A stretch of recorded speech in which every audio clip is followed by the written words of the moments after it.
بسم الله الرحمن الرحيم. السلام عليكم ورحمة الله وبركاته. سنو هذا معك أوربيت انترناشونال كولج.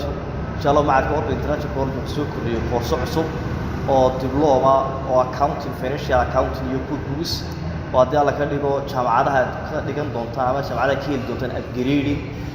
كورس كا هذا على كل جو وحبي حدونا خميس يجمع يلا بلابي دونا وحب بلامي دونا خميس يجمعها صوص عنا هذه على كل جو أيو إن شاء الله بلامي دونا.